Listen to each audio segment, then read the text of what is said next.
नमस्कार दोस्तों, कैसे हैं आप। तो शुरू करते हैं आज की पोस्ट।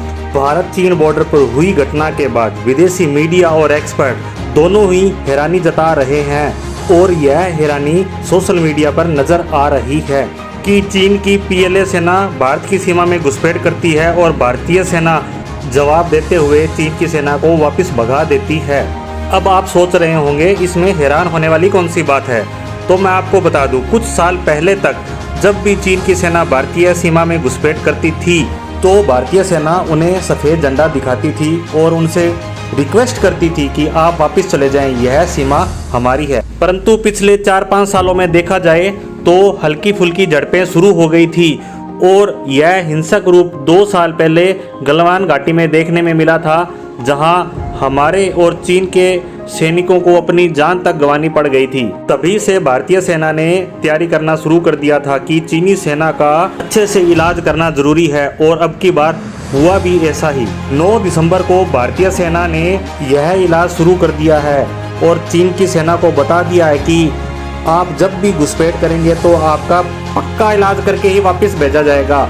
इस इलाज का असर चीन पर दिखना भी शुरू हो गया है। चीन का सबसे बड़ा मीडिया हाउस ग्लोबल टाइम्स भी, जो चीनी सरकार का प्रोपेगेंडा पूरे विश्व में फैलाता है और चीन की सरकार की छोटी से छोटी भी बात जो चीन सरकार के पक्ष की हो उसे प्रमुखता से छापता है और विश्व में उसका प्रचार प्रसार करता रहता है। वह और उनके दूसरे मीडिया आज तक चुप्पी साधे बैठे हुए हैं, जैसे कोई घटना हुई भी नहीं है। जहां यह घटना भारतीय मीडिया के साथ साथ पूरे विश्व के मीडिया में छाई हुई है। हमारे पड़ोसी देश पाकिस्तान का मीडिया भी चिल्ला चिल्ला कर कह रहा है कि चीनियों की पिटाई की गई है। इन सब के विपरीत चीनी मीडिया बिल्कुल शांति बनाए बैठा है, जैसे कोई घटना घटी ही नहीं हो।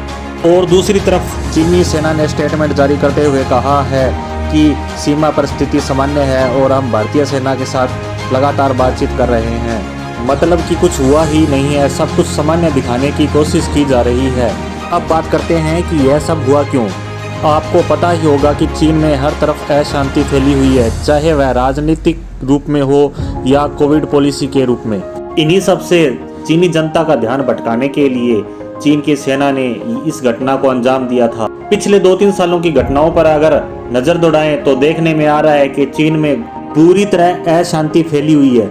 यह राजनीतिक रूप में भी है और कोविड के नियमों के रूप में भी। इन्हीं सब से चीनी जनता का ध्यान भटकाने के लिए चीन की सेना अपने हर एक बॉर्डर पर किसी न किसी घटनाक्रम को अंजाम दे रही है। इस तरह की घटना को अंजाम देते हुए 2 साल पहले चीन ने गलवान घाटी की घटना की थी, जिसमें उसके सैनिक मारे गए थे। परंतु यहाँ अच्छी तरह सबक मिलने के बाद उसने ताइवान की तरफ रुख कर लिया था और ताइवान की सीमा में हलचल पैदा करने की कोशिश की थी। परंतु ताइवान सरकार के मजबूत विरोध और उसको अमेरिका का साथ होने की वजह से चीन की सेना वहां से निकलकर भारत की बॉर्डर की तरफ आई थी, परंतु यहाँ भी उसको मात खानी पड़ गई। अपनी सेना को पिटवाने के बाद चीनी सरकार ने अब कोविड नियमों में छूट देना शुरू कर दिया है। परंतु इन सब के बीच भारतीय सेना और भारत सरकार की दृढ़ इच्छा शक्ति और ताकत को पूरा विश्व देख चुका है। इसीलिए पोस्ट के शुरुआत में मैंने कहा था कि विदेशी मीडिया और एक्सपर्ट भारत की बढ़ती हुई ताकत और इच्छा शक्ति को देखकर हैरान है। पाकिस्तानी मीडिया में तो हाहाकार मचा हुआ है कि हमारा हाल तो इससे भी बुरा होने वाला है। इस पोस्ट को यहीं विराम देते हैं। धन्यवाद।